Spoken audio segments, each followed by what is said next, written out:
ورحمۃ اللہ وبرکاتہ نحمدہ ونصلی علی رسولہ الکریم۔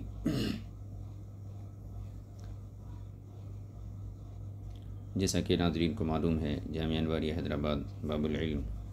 انواریہ ایجوکیشنل سوسائٹی کی جانب سے تفسیرات احمدیہ کے درس کا سلسلہ جاری ہے۔ آج ہم مسئلہ نمبر 14 یعنی قصاص کا وجوب اور اس کے اندر معافی کا بیان، اس مسئلے سے اپنے سبق کا آغاز کرتے ہیں۔ اعوذ باللہ من الشیطان الرجیم، بسم اللہ الرحمن الرحیم۔ یا ایہا الذین آمنوا کتب علیکم القصاص فی القتلى الحر بالحر والعبد بالعبد والانثى بالانثى فمن عفی له من اخیہ شیء فاتباع بالمعروف واداء الیہ بإحسان ذلک تخفیف من ربکم ورحمہ فمن اعتدى بعد ذلك فله عذاب أليم ولكم في القصاص حياة يا أولي الألباب لعلكم تتقون۔ یہ آیت کریمہ ہو گئی۔ اب پہلے اس کا ہم مرادی معنی دیکھ لیتے ہیں۔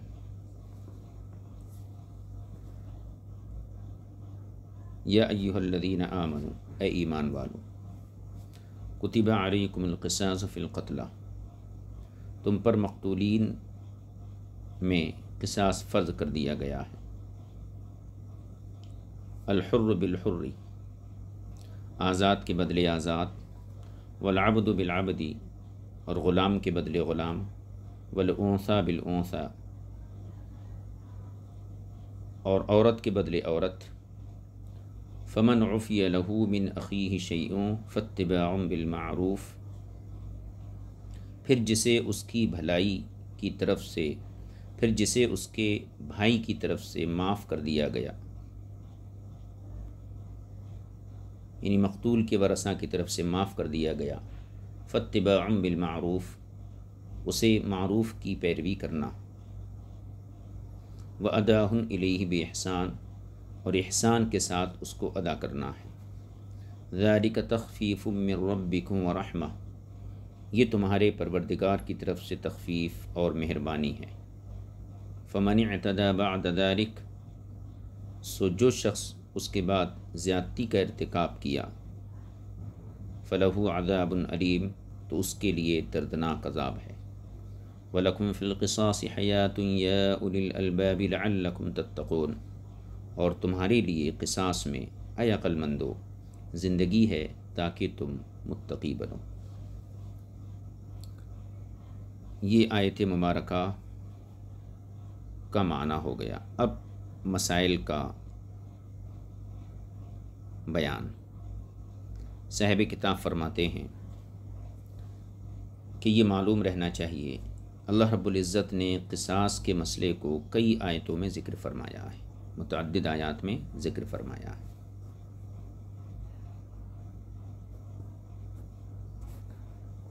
اور سورہ مائدہ اور سورہ بنی اسرائیل میں انشاءاللہ اس کا بالتفصیل ذکر آئے گا۔ یہ آیت جو یہاں ذکر کی گئی، کتب علیکم القصاص والی، یہ آیت مسئلہ قصاص اور قصاص میں معافی کے موضوع پر جامع ترین آیت ہے۔ قصاص کے مسئلے پر اور قصاص کے اندر معافی کے موضوع پر جامع ترین آیت ہے،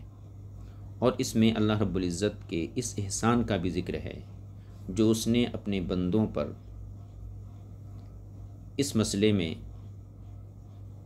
یہ کیا ہے کہ قصاص لینے اور اس کے معاف کر دینے کا بندے کو اختیار دیا ہے۔ یعنی ایک تو یہ ہے کہ اللہ تعالیٰ ایک قانون اتار دیا کہ الحر بالحر والعبد بالعبد، کہ اگر کسی شخص کو قتل کر دیا جائے تو شریعت مقتول کے ورثاء کو، مقتول کے سرپرستوں کو یہ اختیار دیتی ہے کہ وہ قاتل سے بدلہ لیں، اور قصاص کے طور پر قاتل کو بھی قتل کیا جائے۔ یہ تو قصاص کا مسئلہ ہو گیا۔ پھر قصاص کے مسئلے میں معاف کر دینے اور قصاص لینے کا جو اختیار دیا گیا ہے، یعنی چاہو تو قصاص لو یعنی بدلہ لو، اور چاہو تو قاتل کو معاف کر دو۔ تو یہ جو اختیار بندے کو دیا گیا ہے، یہ دراصل اللہ رب العزت کا بہت بڑا احسان ہے۔ تو اس آیت میں ایک تو مسئلہ قصاص اور قصاص کے معنی کو بڑی جامعیت کے ساتھ بیان کیا گیا ہے، اور دوسرے یہ کہ اس میں اللہ رب العزت نے اپنے احسان کا ذکر کیا ہے کہ دیکھو میں نے صرف قصاص کے حکم کو جو ہے وجوبی طور پر نافذ نہیں کیا صرف، بلکہ وہاں پر قصاص کے علاوہ بھی ایک صورت یعنی اختیار تمہیں دیا کہ چاہو تو تم معاف بھی کر دو، تو قصاص بھی لے سکتے ہو، معاف بھی کر سکتے ہو۔ تو بدلہ لینے میں اور معافی دینے میں جو اختیار دیا گیا، یہ اختیار در حقیقت اللہ کی طرف سے احسان ہے۔ اگر اللہ رب العزت یوں حکم دیتا کہ نہیں قصاص لینا ضروری ہے، معافی کا کوئی راستہ نہیں ہے، فدیے کا کوئی راستہ نہیں ہے، تو پھر ایسی صورت میں بندوں پر بہت مشکل ہو جاتی تھی۔ اللہ رب العزت نے گویا کہ احسان فرمایا اور بندوں کو قصاص لینے اور معاف کر دینے کے درمیان اختیار عطا فرمایا۔ چلیے دیکھیے عبارت صاحب کتاب کی، یعنی اللہ رب العزت کی اس آیت میں، قرآن کی اس آیت میں جو ہے اللہ رب العزت نے جو احسان کیا ہے قصاص لینے اور اس کے معاف کر دینے کا بندے کو جو اختیار دیا اور اس کے شروع ہونے کا تذکرہ کیا، تو اس کو بھی اس آیت کے اندر بیان کیا گیا ہے۔ تو یہاں تک بات ہوئی اس حوالے سے کہ سورہ مائدہ، سورہ بنی اسرائیل میں قصاص کے تفصیلی احکام آئیں گے اور حدود وغیرہ جو شریعت میں ہیں ان کی تفصیلات آئیں گی، لیکن یہاں پر چونکہ مسئلہ قصاص کو بڑی جامعیت کے ساتھ بیان کیا گیا ہے، تو صاحب کتاب نے قصاص کے مسئلے کو سمجھانے کے لیے اور اس سے احکام بتانے کے لیے اس آیت کا اسی بنیاد پر انتخاب کیا کہ اس میں ایک تو قصاص کا مسئلہ بھی ہے، دوسرے یہ اللہ نے یہاں احسان کا ذکر بھی کیا ہے۔ اب پہلا مسئلہ دیکھیے، مسئلہ اولا یہ ہے، پہلا مسئلہ یہ ہے، یعنی قصاص کو اس آیت کریمہ کے شروع حصے میں بیان کیا، یعنی یا ایھا الذین آمنوا کتب علیکم القصاص فی القتلى، تو آیت کے بالکل ابتدائی حصے میں قصاص کو بیان کیا، جس کا مطلب یہ ہے کہ قصاص میں مساوات واجب و فرض ہے، یعنی قصاص میں برابری یہ فرض ہے۔ وجوب قصاص کے ساتھ ساتھ ان الفاظ میں شرعی قصاص کی طرف بھی اشارہ ہے، یعنی ایک تو یہ ہے کہ مقتول کے ورثاء کو یہ حق ہے کہ وہ قاتل کو قصاصاً قتل کرائیں، یہ تو قصاص ہو گیا، لیکن اس قصاص میں برابری فرض ہے۔ مثلا اگر غلام کو قتل کیا ہے تو غلام قتل کیا جائے گا، آزاد کو قتل کیا ہے تو آزاد قتل کیا جائے گا، مرد کو قتل کیا ہے تو مرد قتل کیا جائے گا، تو یہ مساوات بھی فرض ہے۔ تو فرماتے ہیں وجوب قصاص کے ساتھ ساتھ، یعنی قصاص کے واجب ہونے کے ساتھ ساتھ ان الفاظ میں شرعی قصاص کی طرف بھی اشارہ ہے، یعنی قاتل کو مقتول کے بدلے میں قتل کر دینا۔ اس شرعی قصاص کا اگرچہ کسی نے صراحتاً ذکر نہیں کیا، لیکن صاحب کتاب کہتے ہیں کہ میں نے یہ مفہوم اور یہ معنی امام زاہد رحمہ اللہ کی تحریر سے اخذ کیا ہے، ان کی تحریر سے میں نے سمجھا ہے، اور وہ اس طرح کہ دور جاہلیت میں جب دو قبائل، دو خاندان، دو قبیلے، ان کے درمیان جنگ ہوئی، جس کا سبب یہ تھا کہ ان دونوں قبیلوں میں سے ایک قبیلہ بنو نضیر یہ اعلیٰ تھا، طاقتور تھا، دوسرا بنو قریظہ یہ جو ہے بنو نضیر کے مقابلے میں ادنا اور کمزور تھا۔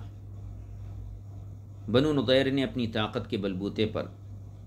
بدلے کا یہ طریقہ اختیار کر لیا کہ اگر اس کا کوئی آدمی یعنی مرد مارا جاتا تو وہ مارنے والے قبیلے یعنی بنو قریظہ کے 2 آدمی قصاص میں مارتا تھا۔ یعنی بنو نضیر اپنی طاقت کے بل پہ یہ قانون بنا دیا اور یہ رواج دے دیا کہ اگر بنو نضیر کا ایک آدمی دوسرے قبیلے والا مار دیا تو بنو نضیر اس کے 2 آدمیوں کو بدلے میں مارتے تھے۔ اسی طرح اگر کسی نے ان کا غلام قتل کر دیا بنو نضیر کا، ان کا غلام قتل ہوتا تو بنو نضیر کا اس کے عوض میں آزاد قتل کیا جاتا۔ یعنی اگر بنو نضیر کا غلام کسی نے مار دیا بنو قریظہ کے کسی آدمی نے، تو یہ حضرات یہ لوگ جو ہیں بدلے میں آزاد کو قتل کرتے تھے۔ اسی طرح اگر ان کی عورت قتل ہوتی تو اس کے بدلے میں بنو قریظہ کا مرد قتل کر دیتے تھے۔ تو یہاں پر دیکھیے قصاص تو تھا کہ مقتول کے ورثہ کو جو ہے بدلہ تو ملتا تھا، قصاصاً قاتل کی طرف سے کوئی نہ کوئی قتل کیا جاتا تھا قاتل کے خاندان سے، لیکن اس قصاص کے اندر برابری نہیں تھی۔ جیسے کہ بنو نضیر کا اگر ایک شخص مارا گیا تو بنو قریظہ جو ہیں ان کے بیچاروں کے 2 لوگ مارے جاتے تھے، تو بدلہ تو ہے مگر یہ مساوات برابری نہیں۔ اسی طریقے سے بنو نضیر کی اگر عورت کو قتل کر دیا گیا تو بنو قریظہ کے مرد کو مارا جاتا تھا، یہاں بھی بدلہ ہے مگر مساوات نہیں ہے۔ اسی طریقے سے بنو نضیر کے غلام کو قتل کرنے کی صورت میں بنو نضیر کے آزاد کو قتل کیا جاتا، یہاں بھی بدلہ ہے مگر برابری نہیں۔ تو دور جاہلیت میں بنو نضیر اور بنو قریظہ ان دونوں کے درمیان قصاص کا معاملہ تو تھا، بدلہ لیا جاتا تھا، دیا جاتا تھا، لیکن اس میں ناانصافی کی جاتی تھی۔ تو اللہ رب العزت نے ان کے اس خود ساختہ یعنی خود بنائے ہوئے حکم اور قانون کو اس آیت کے نزول کے ساتھ حرام کر دیا کہ تمہارا جو بنائے ہوئے قانون ہے اس میں انصاف نہیں ہے، برابری نہیں ہے۔ اور اس آیت کریمہ میں صحیح طریقہ انہیں بتایا گیا کہ قصاص کا صحیح طریقہ کیا ہے۔ یہی بات مفسرین اکرام کی ایک جماعت نے بھی ذکر کی ہے، لیکن دونوں قبیلوں کی تفصیل یہ نہیں لکھی ہے۔ اس مطلب کو مد نظر رکھتے ہوئے یعنی بنو نضیر اور بنو قریظہ ان دونوں کے حالات کو جو اوپر بیان کیا گیا قصاص کے معاملے میں، اس کو پیش نظر رکھتے ہوئے اور اس کو ذہن میں رکھتے ہوئے اس آیت مبارکہ کا مفہوم یہ ہوگا۔ کون سی آیت کا؟ یا ایھا الذین آمنوا کتب علیکم القصاص فی القتلى۔ اس آیت کا مفہوم یہ ہوگا کہ اے ایمان والو، تم پر مقتولین کا بدلہ لینے میں مساوات فرض کی گئی ہے۔ یعنی تمہارے اگر کچھ لوگ قتل کر دیے گئے اور تم بدلہ لینے چاہتے ہو تو اس بدلہ لینے میں بھی برابری فرض کی گئی ہے، زیادتی کسی کی طرف سے بھی نہیں ہونی چاہیے۔ اسی لیے اللہ رب العزت نے اس کے بعد آزاد کے بدلے آزاد، غلام کے بدلے غلام، عورت کے بدلے عورت کے الفاظ ذکر فرمائے ہیں۔ آگے ہے نہیں الحر بالحر والعبد بالعبد والانثى بالانثى، تو یہ جو تقابل بیان فرمایا آزاد کے بدلے آزاد، غلام کے بدلے غلام، عورت کے بدلے عورت، تو یہ تقابل اسی لیے بیان کیا تاکہ کسی کی طرف سے زیادتی نہ ہو۔ تو یہاں 2 باتیں پتہ چلی، ایک تو قصاص بھی ضروری، قصاص فرض ہے، قصاص میں جو ہے کہنا چاہیے مساوات ضروری ہے۔ یعنی ایک آزاد مرد کے بدلے میں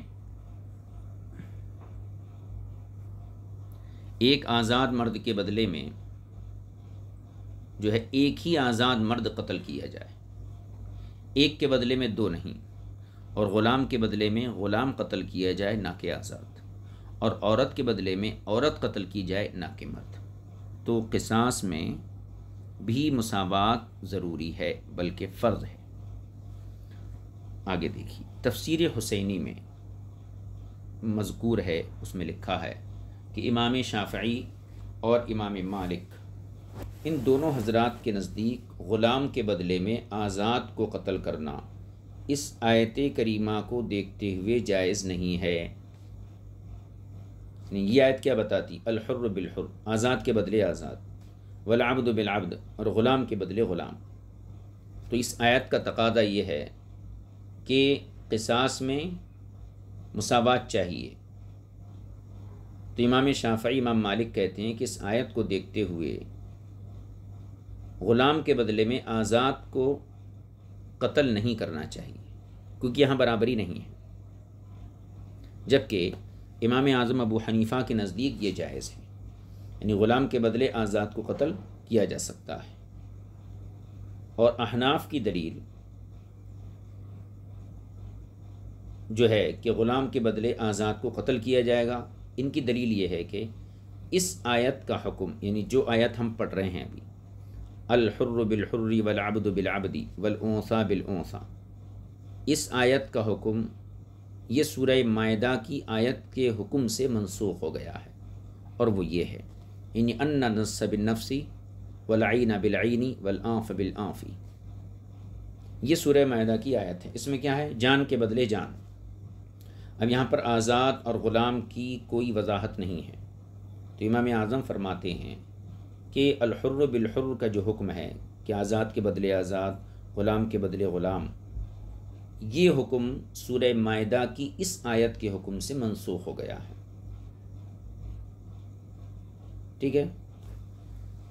تو امام شافعی اور امام مالک فرماتے ہیں کہ اس آیت کے پیش نظر غلام کے بدلے آزاد کو قتل کرنا جائز نہیں ہے، امام اعظم کے یہاں جائز ہے۔ تو پھر ان کی دلیل کیا ہے؟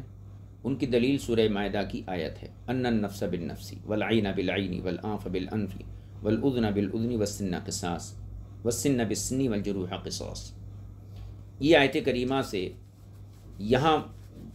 جس آیت کو ہم پڑھ رہے ہیں اس آیت کا حکم منسوخ ہو چکا ہے۔ ایک اختلاف، دوسرا اختلاف یہ، دونوں ائمہ کے نزدیک عورت کے بدلے مرد کو قتل کیا جانا بھی جائز نہیں ہے۔ دونوں ائمہ حضرات کے نزدیک عورت کے بدلے مرد کو قتل کیا جانا بھی جائز نہیں قرار دیا جائے گا، اور دلیل کیا ہے؟ الحر بالحر والعبد بالعبد، اس کے بعد ہے والانثى بالانثى، یعنی عورت کے بدلے عورت۔ تو یہاں پر دو قسم کے اختلاف ہیں۔ پہلا اختلاف تو یہ ہے، امام مالک امام شافعی کے یہاں اس آیت کے پیش نظر غلام کے بدلے آزاد کو قتل نہیں کیا جائے گا، امام اعظم کے یہاں غلام کے بدلے آزاد کو قتل کیا جائے گا۔ دلیل کیا ہے؟ امام اعظم کہتے ہیں کہ یہ آیت کا حکم سورہ مائدہ کی آیت سے منسوخ ہو گیا ہے، یہ پہلا اختلاف ہے۔ دوسرا اختلاف یہ، ان دونوں حضرات کے نزدیک مرد کے بدلے عورت کو قتل نہیں کیا جائے گا، عورت کے بدلے مرد کو قتل نہیں کیا جائے گا۔ امام اعظم کے نزدیک جو ہے عورت کے بدلے مرد کو قتل کیا جانا بھی جائز ہے۔ ان کی دلیل کیا ہے اور ان کی دلیل کیا ہے؟ ان کی دلیل امام شافعی امام مالک کی دلیل یہ ہے والانثى بالانثى، کہ یہاں پر اللہ تعالیٰ اس آیت میں بیان فرما دیا کہ مؤنث کے بدلے مؤنث کو قتل کیا جائے گا، ٹھیک ہے؟ لیکن امام اعظم فرما چکے ہیں کہ اس آیت کا حکم سورہ مائدہ کی آیت سے منسوخ ہو چکا ہے، اور وہاں مذکر مؤنث آزاد اور غلام اس قسم کی کوئی وضاحت نہیں، بلکہ یہ ہے نفس کے بدلے نفس، ان النفس جان کے بدلے جان، ٹھیک ہے؟ تو دو اختلاف ہو گئے، اور امام اعظم ابو حنیفہ کے مذہب کی تائید میں ایک حدیث پاک کو بھی دلیل کے طور پر پیش کیا جا سکتا ہے، وہ یہ المسلمون تتکافؤ دماؤہم، یعنی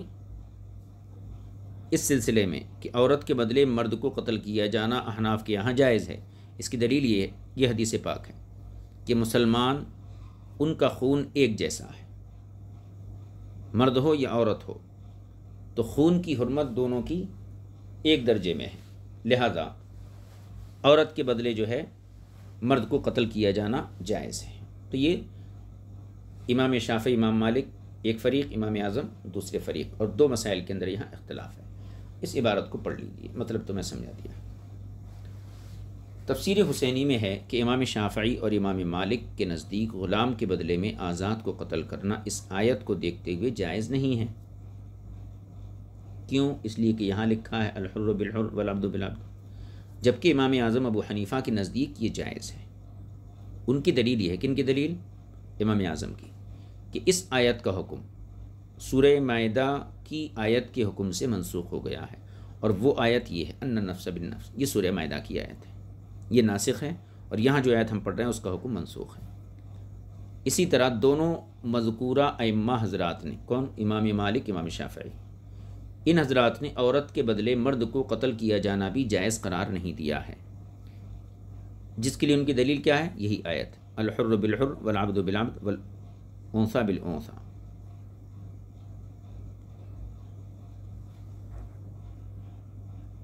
ٹھیک، لیکن امام اعظم ابو حنیفہ کے نزدیک عورت کے بدلے مرد کو قصاصاً قتل کیا جانا جائز ہے، اور دلیل کیا ہے اس کی؟ حضور اکرم صلی اللہ علیہ وسلم کا یہ مبارک قول ہے، المسلمون تتکافؤ دماؤہم،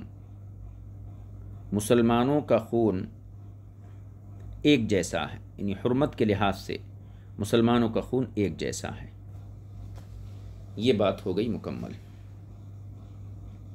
اب تفسیر حسینی میں اس استدلال پر تعجب کا اظہار کیا گیا ہے، یعنی امام اعظم کی طرف سے جو استدلال پیش کیا گیا، جو دلیل دی گئی ہے، یعنی امام اعظم کے مسلک پر اظہار تعجب نہیں ہے، بلکہ دلیل دینے کے انداز پر، کہ ہمارے علماء امام اعظم کی تائید میں اس سلسلے میں جیسے استدلال کرتے ہیں، اس استدلال پر اظہار تعجب کیا ہے۔ تفسیر حسینی میں یہ بات لکھی ہے کیا، کہ یہ بات بڑی عجیب سی لگتی ہے، یعنی امام اعظم ابو حنیفہ رضی اللہ تعالیٰ عنہ کی طرف سے غلام کے بدلے آزاد کا قتل کیا جانا، اس کی دلیل سورہ مائدہ کی آیت ان النفس بالنفس کو بتانا۔ یعنی امام اعظم کا مسئلہ کیا ہے کہ غلام کے بدلے آزاد کو قتل کیا جائے گا، یہ مسئلہ اپنی جگہ مسلم ہے۔ اب اس مسئلے کی دلیل میں سورہ مائدہ کی اس آیت کو پیش کیا جانا یہ تعجب خیز ہے۔ اسی طریقے سے عورت کے بدلے مرد کو قتل کیے جانے کی دلیل کے طور پر بجائے آیت کے حضور کی حدیث کو پیش کرنا یہ بھی تعجب کی بات ہے۔ یعنی پیچھے کیا بتایا گیا کہ امام اعظم کے نزدیک عورت کے بدلے مرد کو قتل کیا جانا قصاصاً جائز ہے، دلیل کیا دی گئی؟ سورہ مائدہ کی آیت۔ تو تفسیر حسینی میں فرماتے ہیں کہ سورہ مائدہ کی آیت سے یہ حکم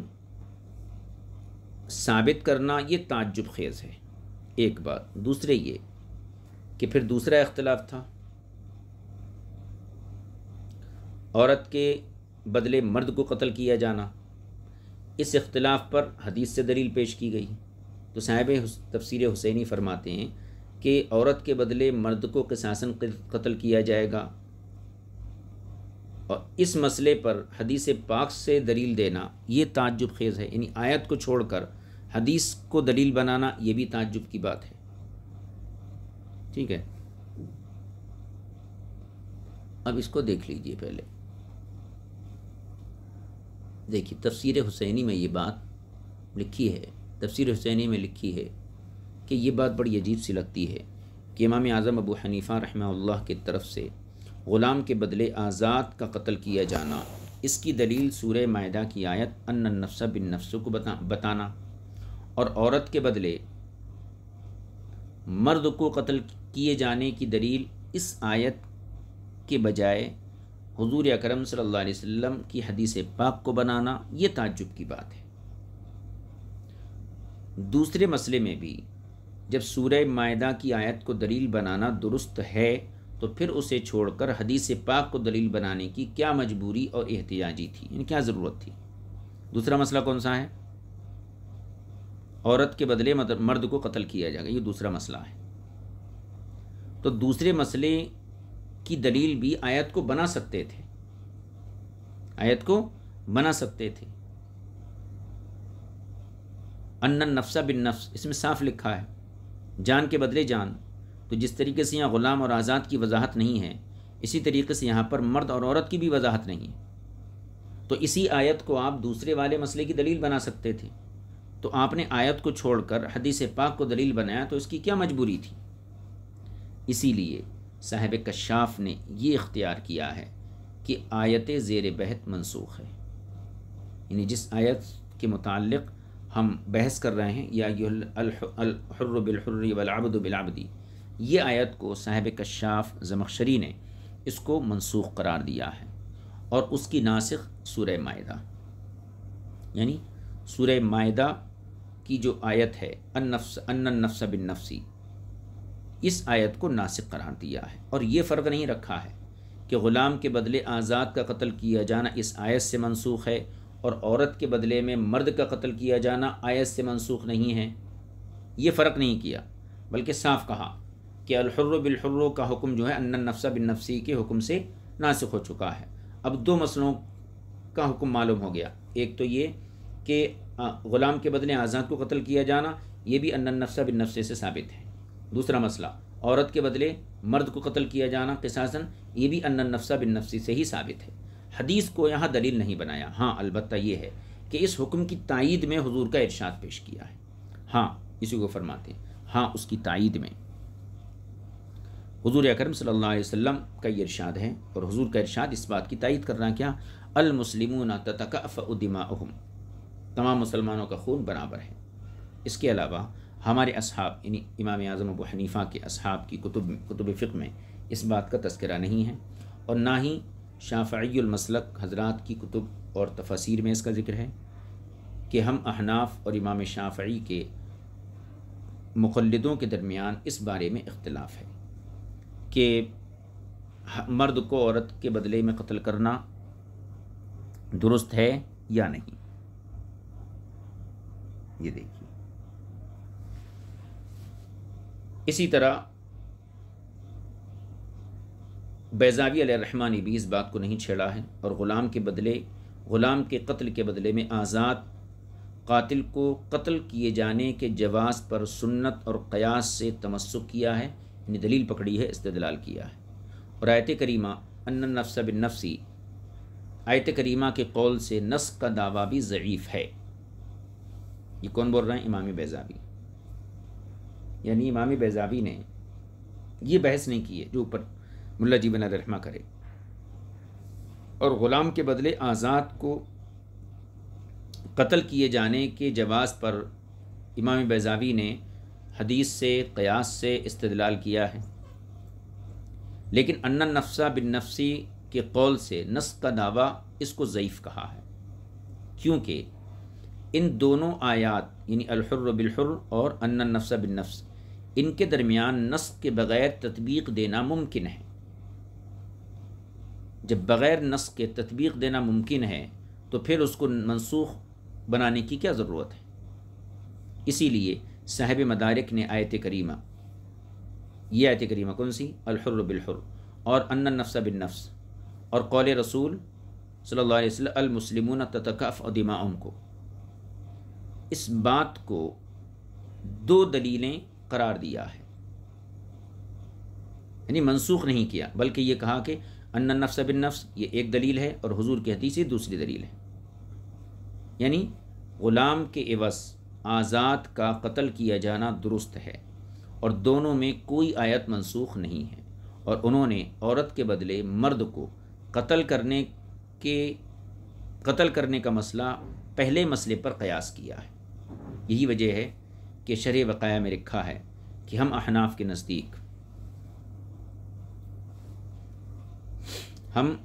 نزدیک آیت کریمہ ان النفس بالنفس اور آیت کریمہ الحر بالحر اس بات پر دلالت نہیں کرتی کہ ان میں مذکور بات کے علاوہ دوسری ہر بات کی نفی کی گئی ہے، یعنی ان میں جو باتیں ذکر کی گئی ہیں تو دوسری ہر بات کی نفی ہے، یہ ثابت نہیں ہوتا ہے۔ اور ہم احناف کے یہاں قانون اصل یہ ہے کہ کوئی گفتگو ہو، کوئی امر ہو، وہ اپنے ما سوا کی نفی کرتا ہے۔ اس کے علاوہ یہ آیت اس بات پر اگر دلالت کرتی تو واجب تھا کہ آزاد کے بدلے غلام کو قتل نہ کیا جاتا، کیونکہ حضور اکرم صلی اللہ تعالی علیہ وسلم کا ارشاد ہے العبد بالعبد۔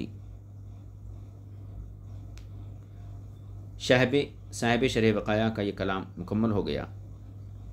اور یہ بھی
اور یہ آیت ناسخ و منسوخ، یہ آیت ناسخ ہونے کی صلاحیت نہیں رکھتی، جیسا کہ سورہ مائدہ میں آگے آئے گا۔ اسی لیے صاحب ہدایہ اس بات کے در پہ نہیں ہوئے اور انہوں نے اس کے جوابات میں دلائل عقلیہ ذکر فرمائے، یعنی وہ ناسخ و منسوخ کے مسئلے کو انہوں نے نہیں چھیڑا اور عقلی دلائل کے ذریعے اپنے مذہب کو انہوں نے ثابت فرمایا۔ اب اس کے بعد جو ہے صاحب کتاب اپنا ایک نقطہ یہاں ذکر فرما رہے ہیں۔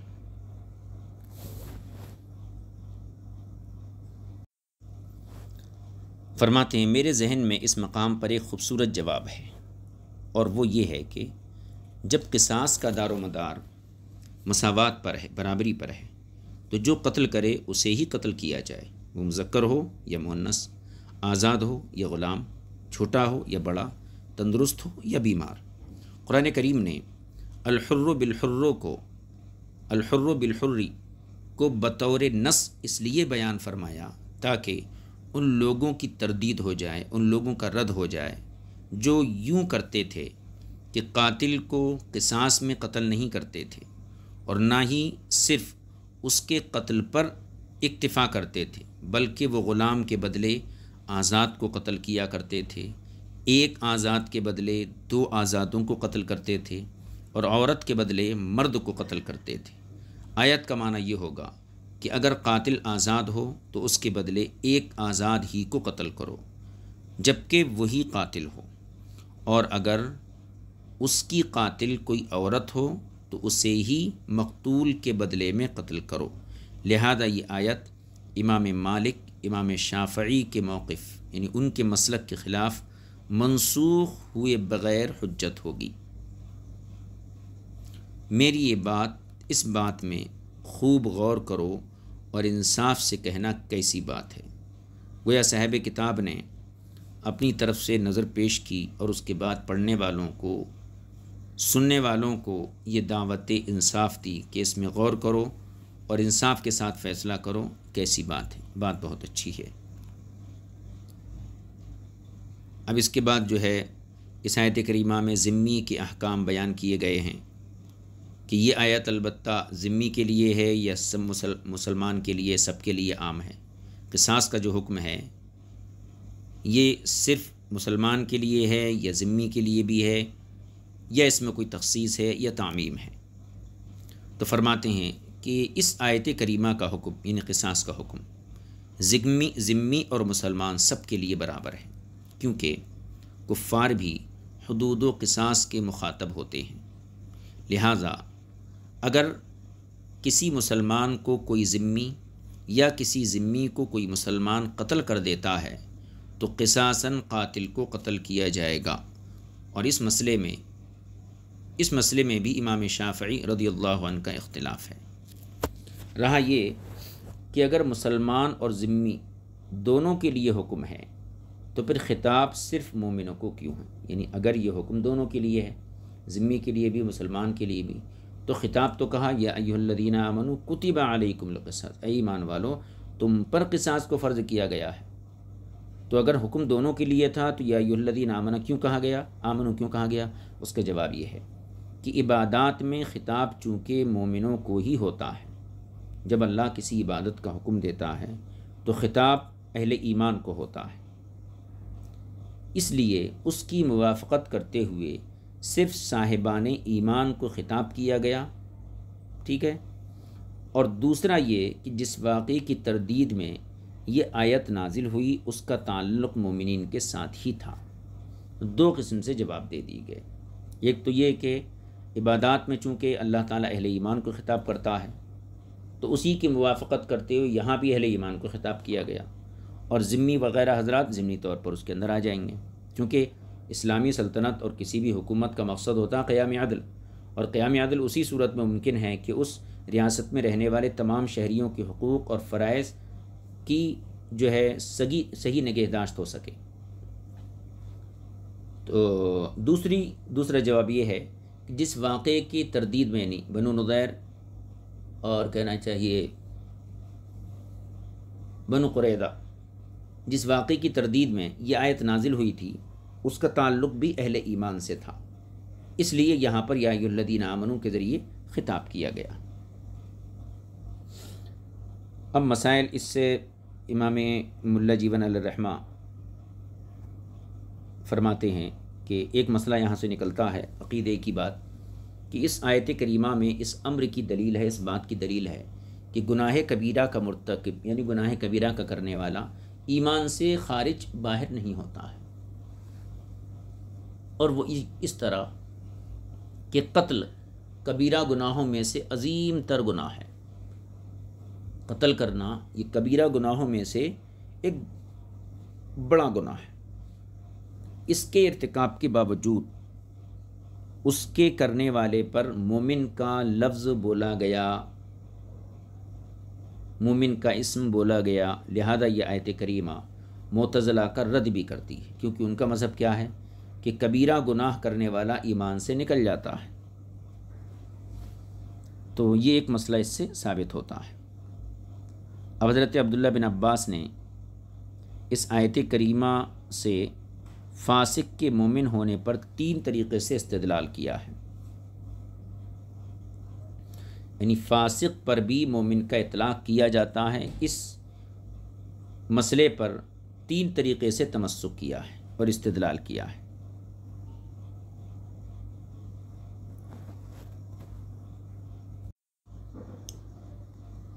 سیدنا عبداللہ ابن عباس رضی اللہ تعالی عنہ نے اس آیت کریمہ سے فاسق کے مومن ہونے پر 3 طریقوں سے تمسک فرمایا، استدلال کیا۔ پہلی چیز، اول یہ کہ اللہ تعالیٰ نے اس پر قصاص واجب ہونے کی صورت میں بھی اسے مومن کا نام دیا ہے۔ ایک بات تو اس سے پتہ چلا کہ فاسق ہونے کے باوجود بھی وہ دائرہ ایمان کے اندر داخل ہے، اور قصاص تبھی واجب ہوتا ہے جب اس سے جان بوجھ کر عمدن قتل کرنا واقع ہو، اور کسی مومن کو جان بوجھ کر عمدن قتل کرنا بالاجماع گناہ کبیرہ ہے۔ لہٰذا پتہ چلا، معلوم ہوا کہ گناہ کبیرہ کا مرتکب مومن ہی رہتا ہے، ایک طریقہ۔ دوسرا طریقہ یہ ہے کہ اللہ رب العزت نے قاتل اور خون بہان لینے والے مقتول کے ولی کو بھائی کہا، فمن عفی لہ من اخیہ شیء۔ یہاں پر کیا کہا، کس کے لیے ہے یہ؟ یعنی مقتول کا خون بہا لینے والے، مقتول کا جو ولی ہے، جو سرپرست ہے، جو خون بہا وصول کرتا ہے، اس کو اللہ رب العزت نے قاتل کا بھائی کہا، اور یقیناً یہ بھائی چارہ دین کی وجہ سے ہی ہوتا ہے، جس کی دلیل انما المؤمنون اخوہ ہے۔ لہٰذا اگر فسق کے ہوتے ہوئے ایمان ختم ہو جاتا تو وہ بھائی چارہ بھی نہیں رہتا، جس کا دار و مدار ایمان پر ہوتا ہے۔ اس سے بھی یہ پتہ چلتا ہے کہ گناہ کبیرہ کے باوجود انسان جو ہے یہ مومن رہتا ہے۔ دیکھیے، دوسرا طریقہ یہ ہے کہ اللہ رب العزت نے قاتل اور خون بہا لینے والے مقتول کے ولی کو بھائی کہا، اور یقیناً یہ بھائی چارہ دین کی وجہ سے ہے، جس کی دلیل اللہ تعالیٰ کا یہ ارشاد ہے، انما المؤمنون اخوہ۔ اس لیے اگر فسق کے ہوتے ہوئے ایمان نہ رہتا، یعنی چلا جاتا، تو وہ بھائی چارہ بھی نہیں رہتا، جس کا دار و مدار ایمان پر ہے۔ تیسرا طریقہ یہ ہے کہ اللہ تعالیٰ نے قتل و قتال سے معاف کر دینا اس کو اچھی بات قرار دیا، فاتباع بالمعروف اچھی بات قرار دیا، اور معافی کا مندوب ہونا بھی مومن کو ہی زیب دیتا ہے۔ تفصیل جو ہے تفسیر کبیر میں موجود ہے۔ اب آگے دیکھیے، اس آیت کریمہ میں اس بات پر بھی دلیل ہے کہ قتل عمد یعنی قصداً قتل میں قود واجب اور متعین ہے۔ سزا کیا ہے؟ یہ متعین ہے، اور اس کے علاوہ دوسرا اور کوئی طریقہ نہیں ہے۔ اس لیے یہ آیت امام شافعی رضی اللہ تعالی عنہ کی موقف کی تردید کرتی ہے۔ ان کا موقف کیا ہے کہ قتل عمد میں قود یعنی قصاص اور دیت کے درمیان اختیار ہے کہ مقتول کے وارث دونوں میں سے جو چاہیں بدلے میں لے سکتے ہیں، یعنی قصاص اور دیت میں اختیار ہے مقتول کے ورثاء کو، جو چاہیں وہ لے سکتے ہیں۔ دلیل ان کی اس طرح بنتی ہے کہ جب دو یا دو سے زائد چیزوں کے درمیان اختیار دیا جاتا ہے تو اس جگہ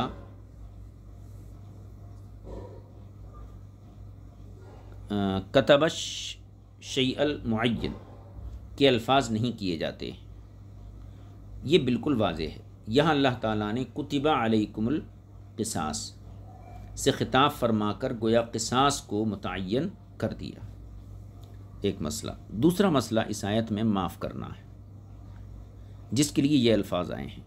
فمن عفی لہ من اخیہ شیء فاتباع بالمعروف واداء الیہ باحسان۔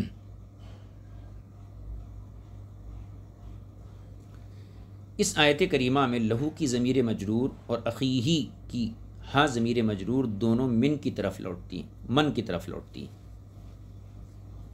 من اخیہ اور لہو، ان دونوں کی ضمیر مجرور جو ہیں یہ من کی طرف لوٹتی ہیں، اور فاتباعن یہ مبتدا محذوف کی خبر ہے، یعنی اس کا مبتدا یا اس کی مبتدا الواجب ہے،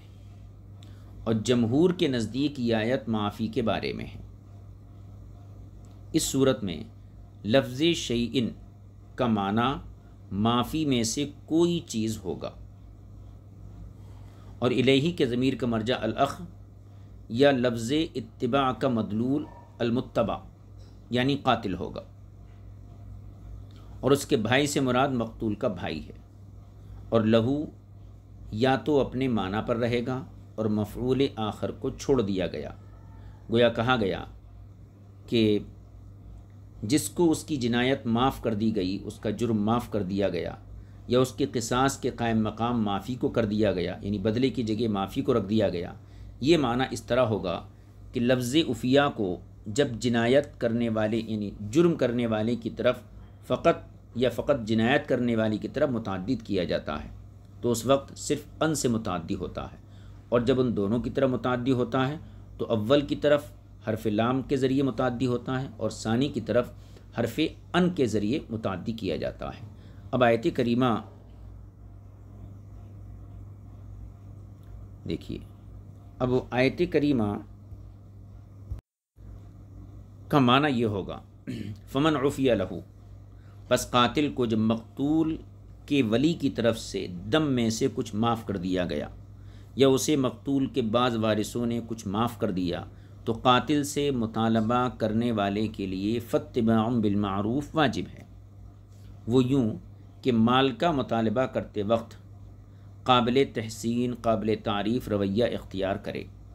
اور قاتل خون کے بدلے میں دیا جانے والا مال جب اپنے بھائی کو دے تو اس میں نہ تو ٹال مٹول کرے اور نہ ہی اس میں کسی قسم کی کمی کرے۔ یہ ہوا دیکھیے۔ البتہ بعض مفسرین نے یہاں پر عفیہ کا معنی چھوڑ دینا کیا ہے، اور کچھ حضرات نے عطا کیا جانا لیا ہے۔ اس وقت شیئن کا معنی ہوگا مال میں سے کچھ، اور من سے مراد مقتول کا ولی ہوگا، اور اخ سے مراد قاتل ہوگا، اور الیہ کے ضمیر کا مرجع من ہوگا۔ آیت میں اخ مذکور اخ نہیں ہوگا، اس کا مرجع من ہوگا، اخ نہیں ہوگا۔ اس ترکیب و تفسیر کے پیش نظر یہ آیت کریمہ صلح علی مال کا بیان ہوگی، اور معنی یہ ہوگا کہ مقتول کے ولی کو قاتل کے مال سے بطریقہ صلح صفائی جو کچھ دیا گیا اس کا لینا بلا تکلف جائز ہے، اور قاتل کو ادائیگی میں لیت و لعل نہیں کرنا چاہیے، یعنی آگے پسے جو ہے ٹال مٹول نہیں کرنا چاہیے۔ مدارک میں اسی طرح مذکور ہے۔ اس کے ساتھ ساتھ میری طرف سے زیادہ تفصیل اور جو اچھا انداز تحریر بیان ہوا صاحب کتاب نے وہ یہاں ذکر کر دیا اپنے بارے میں۔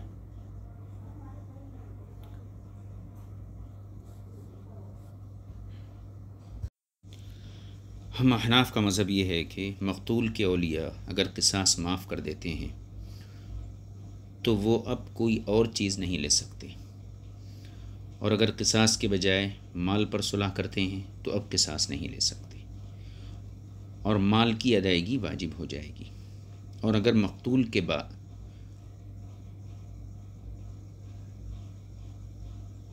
کے بعد وارثوں نے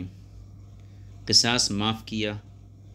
یا بعض نے کچھ مال پر صلح دی تو قصاص ساقط ہو جائے گا۔ یعنی جس کو قتل کیا گیا وہ تو قتل ہو گیا، اب اس کے بعد ان کو قصاص کا اختیار تھا، مال لینے کا اختیار تھا، لیکن قتل کے بعد وارثوں نے یعنی مقتول کے وارثوں نے قصاص معاف کر دیا، یا یہ کہ کچھ مال پر بعض لوگوں نے بعض ورثاء نے کچھ مال پر صلح کر لی تو اس سے قصاص ساقط ہو جائے گا۔ ان بعض ورثاء کے علاوہ دیگر وارث جو نہ مال لینے پر تیار ہوئے نہ ہی قصاص معاف کیا، اس صورت میں دیت میں سے اپنا حصہ لینے کے حقدار ہوں گے اور صلح کرنے والوں کو ہی مال ملے گا جس پر انہوں نے صلح کی، اور معاف کر دینے والوں کو مال میں سے کچھ بھی نہیں ملے گا، کیونکہ انہوں نے اپنا حق خود اپنے فعل اور اپنی رضامندی سے ساقط کر دیا، ختم کر دیا۔ فقہی کتابوں میں اسی طرح کا ذکر ہے۔ اب آگے دیکھیے،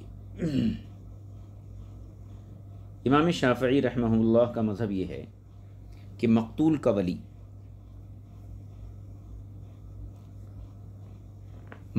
ولی جب قصاص مکمل طور پر یا جزوی طور پر معاف کر دیتا ہے، پورا یا جزوی طور پر،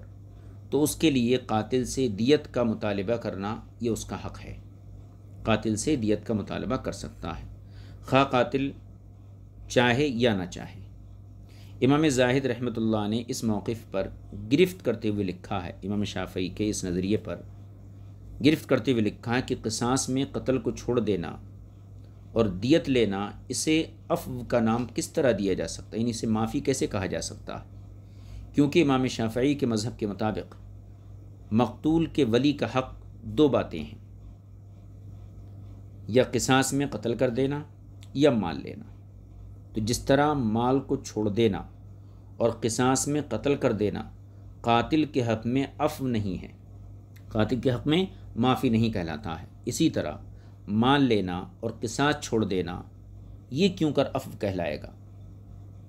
امام زاہد رحمۃ اللہ نے تصریح کی ہے کہ امام اعظم ابو حنیفہ رضی اللہ تعالیٰ عنہ کا مذہب یہ ہے کہ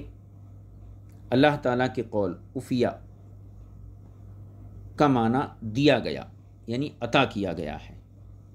اور یہی مذہب حضرت عبداللہ بن عباس اور کہنا چاہیے حسن بصری، مجاہد، ضحاک رضوان اللہ تعالیٰ علیہ مجمعین کا ہے۔ اور اگر عفیہ کو محض معاف کر دینے کے معنی میں رکھیں تو یہ امام شافعی رضی اللہ تعالیٰ عنہ کا مسلک ہوتا ہے، اور اس کا معنی چھوڑ دیا گیا، کس نے کیا، اس پر سکوت ہے۔ اس سے معلوم ہوا کہ آیت مذکورہ امام اعظم ابو حنیفہ رضی اللہ تعالیٰ عنہ کے نزدیک فقط صلح علی المال پر محمول کی جائے گی، اور محض معاف کر دینا اس آیت سے مراد نہیں ہے، اور اسی بات کی طرف صاحب ہدایہ کا کلام اشارہ کرتا ہے۔ باب الصلح میں وہ لکھتے ہیں وَيَصِحُّ الصُّلْحُ عَنْ جِنَایَةِ الْعَمْدِ وَالْخَطَأِ، یعنی جان بوجھ کر یا خطا سے کیے گئے قتل میں صلح صحیح ہے۔ پہلی صورت میں دلیل اللہ تعالیٰ کا یہ قول ہے فمن عفی لہ من اخیہ شیء فاتباع بالمعروف، یعنی حضرت عبداللہ بن عباس فرماتے ہیں یہ آیت مبارکہ، یہ آیت فمن عفی لہ، یہ آیت مبارکہ صلح کے متعلق نازل ہوئی، صلح کے متعلق نازل ہوئی ہے، یہاں تک کہ صاحب ہدایہ کی عبارت تھی، یہاں تک صاحب ہدایہ کی عبارت تھی۔ اب فرماتے ہیں اللہ جیون، شاید حضرت عبداللہ بن مسعود کا قول بعد میں صاحب ہدایہ نے اس لیے ذکر کیا کہ یہ کسی دوسرے کے مذہب کی تائید کرتا ہے، ہم جو کچھ بیان کر رہے ہیں اس کے مطابق نہیں، اور اس لیے بھی کہ ان کے نزدیک مذہب مختار یہی ہے، اس کے سوا دوسرا نہیں۔ لیکن صاحب کشاف کے رویے پر تعجب ہوتا ہے کہ وہ یہاں عفیہ کا معنی عطا کرنا سے بالکل خاموش اور بمعنی چھوڑنا کے منکر ہو گئے، یعنی عفیہ کا معنی عطا کرنا اس سے خاموش ہو گئے اور چھوڑنا اس کا انکار کر دیے، حالانکہ وہ فروعات میں حنفی ہیں۔ یہ دراصل امام اللہ جیون نے صاحب کشاف کی طرف کہا کہ فروعی مسائل میں وہ حنفی تھے صاحب کشاف، لیکن عقائد کے لحاظ سے وہ اعتزال کی طرف مائل تھے۔ رہا یہ کہ قاضی بیضاوی نے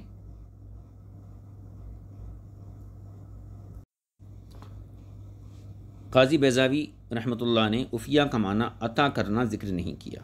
تو انہوں نے اپنے شافعی مذہب کی رعایت میں ایسا کیا ہے۔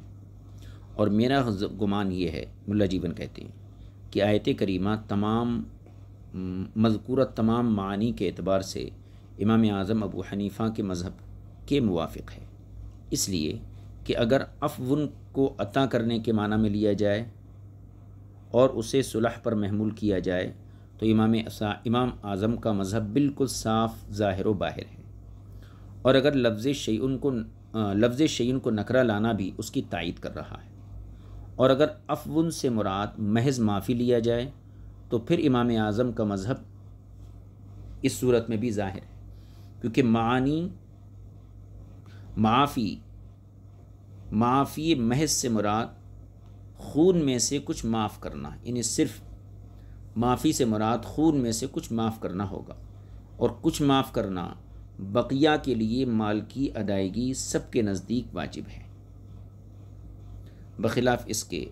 اگر مکمل خون معاف کر دیا جائے، کیونکہ مکمل معاف کر دینے سے ہمارے نزدیک بالکل مال کو لازم نہیں کرنا، مکمل معاف کرنے سے بالکل مال لازم نہیں کرنا، اور اگر عفو کا معنی چھوڑنا کیا جائے تو بھی بات واضح ہے، کیونکہ اس وقت دو وجوہات میں سے ایک وجہ کی طرف رجوع ہوگا۔ آیت کریمہ میں احسان کرنے کا بیان اس حصے میں ہے۔ بتایا تھا نا شروع میں کہ یہ آیت کریمہ جو ہے قصاص کے معنی پر مشتمل ہے اور احسان پر، تو احسان آیت کریمہ کے اس حصے میں ہے۔ ذالک تخفیف من ربکم، یہ تمہارے رب کی طرف سے تخفیف ہے، یعنی اس میں یہ بات بیان ہوئی کہ قصاص لینے اور معاف کر دینے یا مال پر صلح کر لینے میں سے کسی ایک کو اختیار کرنے میں اللہ تعالیٰ کی طرف سے بہت بڑی مہربانی ہے، کیونکہ اللہ تعالیٰ نے یہاں 3 آپشن دیے ہیں، بدلہ لو، مال پر صلح کر لو یا معاف کر دو۔ تو یہ جو اختیار دیا ہے اس کے بارے میں اللہ فرماتا اور تمہارے رب کی طرف سے بہت آسانی کر دی گئی، یہ مہربانی اور آسانی تم سے پہلے لوگوں پر اس طرح نہیں تھی، کیونکہ توریت میں صرف قصاص واجب تھا، انجیل میں صرف معاف کر دینا لازم و ضروری تھا، اور ان دونوں میں تخیر یعنی اختیار اللہ تعالیٰ کی طرف سے صرف امت محمدیہ صلی اللہ علیہ وسلم کے لیے ہے، تو تخفیف اور رحمت ہے، تخفیف یہ رحمت ہے۔ فمن اعتدى بعد ذلك، اگر اس کے بعد زیادتی کرے، یعنی اگر قاتل نے معاف کیے جانے کے بعد کوئی اور شخص قتل کر دیا، یعنی قاتل نے پہلے ایک شخص کو قتل کیا،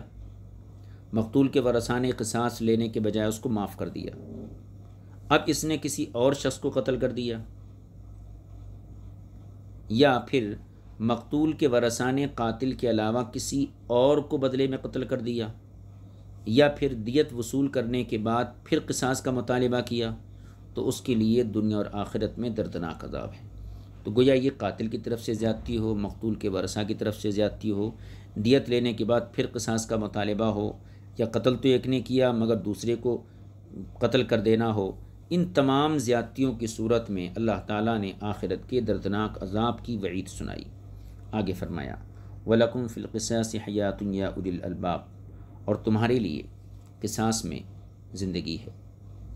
تو اس میں وَلَكُمْ فِي الْقِصَاصِ حیات میں اللہ رب العزت نے وجوب قصاص کی وجہ اور مشروعیت بیان فرمائی کہ کیوں قصاص تم پر فرض کیا گیا، تم پر لازم کیا گیا۔ وہ یہ کہ ایسا کرنے میں دنیا والوں کے لیے عظیم زندگی ہے، کیونکہ اگر ایسا نہ ہوتا تو کوئی شخص بھی ناحق قتل کرنے سے نہیں ڈرتا۔ ابتداً وہ ایک شخص سے کرتا، یعنی قتل کرنے کا آغاز ایک سے کرتا، پہلے ایک کو قتل کرتا، پھر مقتول کے اولیاء اور ورثہ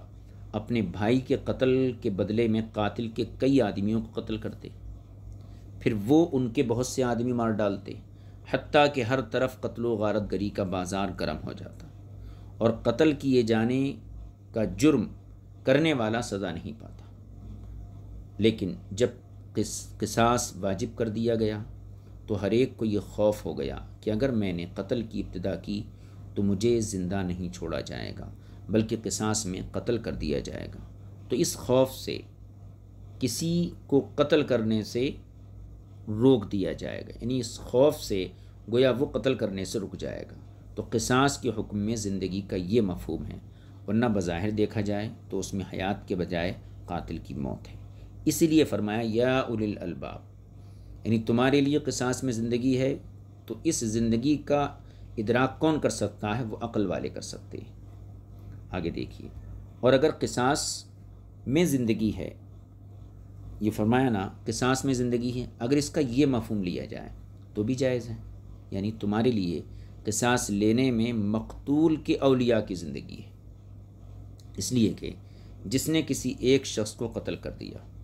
اس نے مقتول کے تمام اولیاء کو گویا قتل کر دیا تاکہ انہیں اپنے آپ سے دور رکھے۔ یہ مفہوم امام زاہد رحمۃ اللہ علیہ بیان فرمایا ہے۔ بہرحال جس کو علم بیان سے شغف ہے، تعلق ہے، دلچسپی ہے، وہ اللہ تعالیٰ کے اس کلام میں رکھے ہوئے خزانوں کی کھوج لگا سکتا ہے کہ اللہ رب العزت نے فصاحت و بلاغت کے کیسے کیسے انمول موتی اس میں ودیعت کیے ہوئے ہیں،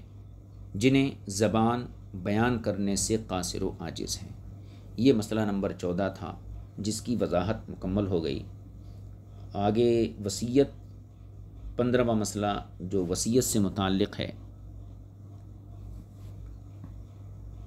اس کے تحت آیت کریمہ کو عنوان بنایا گیا ہے اور وصیت کے احکام ذکر کیے جائیں گے۔ اور یہاں البتہ قصاص کے حوالے سے ایک لمبی بحث ہے۔ شریعت میں جو حدود ہیں، سزائیں ہیں، تعزیرات ہیں، ان کے حوالے سے ہمارے علماء نے بہت ہی عمدہ بحثیں کی ہیں اور عقلی اور نقلی دلائل کے ذریعے یہ ثابت کیا ہے کہ اسلام کا جو حدود اور تعزیرات کا، سزاؤں کا جو نظام ہے، یہ دنیا یعنی آج کی ماڈرن دنیا میں بھی مکمل ترین نظام ہے، اور اس سے بہتر نظام دنیا کبھی نہ پیش کر سکی، اور نہ باوجود اور ترقی کر جائے دنیا، اس کے باوجود جو ہے ایسا جو ہے معتدل اور انصاف کو قائم کرنے والے نظام دنیا میں قائم نہیں کر سکتے۔ اس کو بالکل آسان لفظوں میں ایک مثال کے ذریعے عرض کروں، قصاص میں تمہارے لیے زندگی ہے۔ بظاہر تو ایسا ہے کہ قصاص میں قاتل کی جان جاتی ہے، یعنی موت ہے، لیکن اسی موت کو اللہ رب العزت نے زندگی سے تعبیر کیا۔ کیسے؟ جب کسی شخص کو یہ معلوم، ایک شخص ہے وہ دوسرے کو قتل کرنے کے ارادے سے نکلتا ہے، اور وہ یہ جانتا ہے کہ میں نے اگر قتل بھی کر دیا تو میرا کیا ہوگا، میں پھر آزادی سے گھوموں گا، ٹھیک ہے۔ اب ایک شخص ہے وہ قتل کرنے کے ارادے سے نکلا، اس نے ایک شخص کو قتل کر دیا۔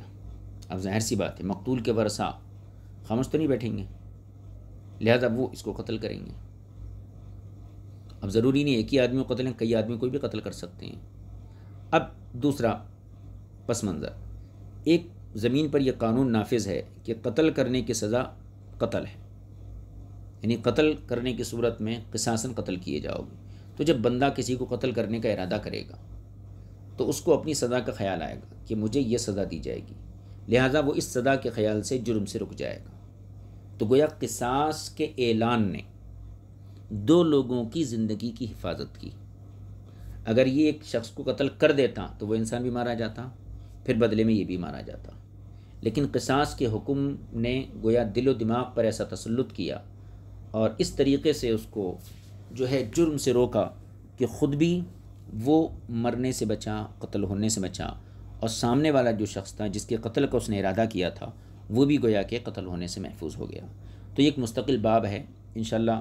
آگے کبھی جب اس کی تفصیلات آئیں گے سورہ مائدہ وغیرہ میں، تو ہم اسلام کے جو حدود ہیں، جو تعزیرات ہیں، جو سزائیں ہیں، انشاءاللہ کوشش کریں گے اس پہ تفصیلی کلام کرنے کی۔ اور آج یہیں پر اپنے سبق کو موقوف کر دیتے ہیں۔ اس کے بعد وصیت کے حکام ہیں، انشاءاللہ تعالیٰ اس کو آئندہ درس میں شریک کیا جائے گا۔ صلی اللہ علیہ نبی کریم وآلہ وصحبہ اجمعین والحمد للہ رب العالمین۔